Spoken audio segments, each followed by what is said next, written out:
So Ra talks about when you're a generator mother and you have a manifestor child, it can feel really disjointed or very difficult because you never really feel the sense of connection with them.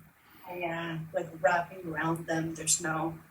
Her aura is very, it's repelling and hard, and like it's like she even articulates it to me as like this bubble, right? You've seen those human bubbles that go in, they go in this thing and they're rolling down the hill. That's what it's like. So it's like trying to get it, as a generator, my aura is so used to just like enveloping anyone who's there, any other generator, projector, right?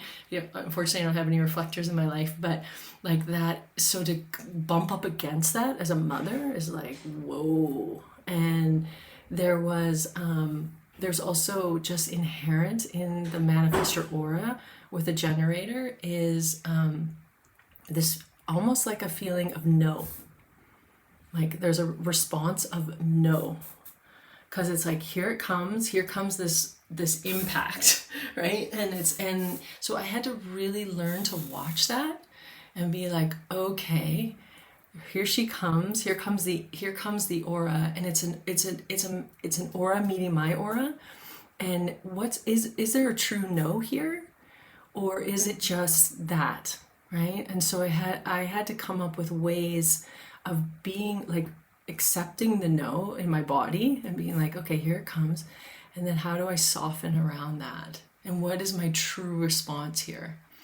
And so I taught her early on about asking permission, because she was the kind of child who would just like at 8 years old like just take off and go down the road to the horses and not tell us, right? And again, thank goodness for human design, because I understood, because she didn't understand. She's just like, whatever, I'm just doing my thing. They just love their freedom.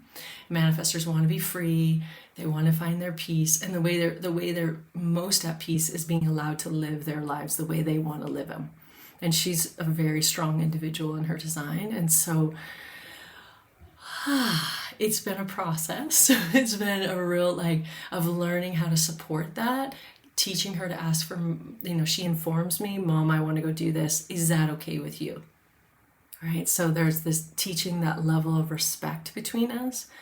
She comes in, I want to talk to you about something. Are you available? Right? Those kinds of things. Like, and that is like, honestly, as a generator mother, that is the most important thing. To teach your children to ask you, are you available? Because then you get to feel in as a generator, am I available for this or not? And a lot of times it's like, I will be in a moment, right? Like we're so busy as moms doing our thing that it's like I'm in the middle of something. And in the past, I would override my availability and try to force myself to be available. And that never worked because it created so much resistance and static in the field, right? And they could feel that. Like I remember my projector telling me that one day. She's just like, Mom, if you're not available, will you just tell me? Because I can feel it. Right? And she's like, and it's really hard for me. And I get, she gets a feeling of bitterness when I say I'm available, but I'm not really. Right? So it's the same thing with generators. Like, so you tell a generator you're available, but you're really not. Like then there's the frustration that comes up around that, right? We can feel that from each other. So yeah, but for the manifestor, watching her over time really come in, it's been a little bit of a longer process with her, watching her, supporting her impact, acknowledging when it's positive, and then also informing her when it's negative, like when that's too much.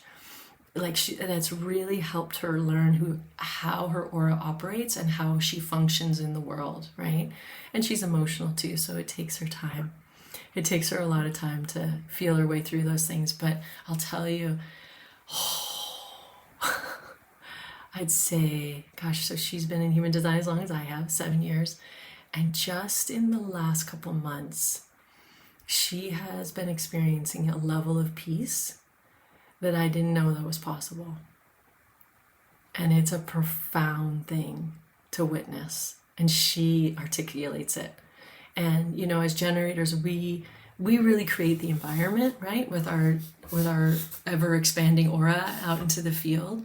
But I'll tell you, when you live with a manifester who's peaceful, has a huge impact on the environment. It's a really huge impact. So it's so sweet to see her that way, because that comes too, right? The sweetness comes there. She's such an incredibly, the manifestors are so unbelievably sweet. They have this hard shell, but underneath there's a real tender sweetness to them. So it's definitely been my most satisfying life's work with my kids, raising them in human design. If you found this to be helpful, please like and subscribe. If you're looking for guidance or would like to connect, I offer weekly campfires. Details on these group calls are in the description below. You are more than welcome to join us. Until next time, bye for now.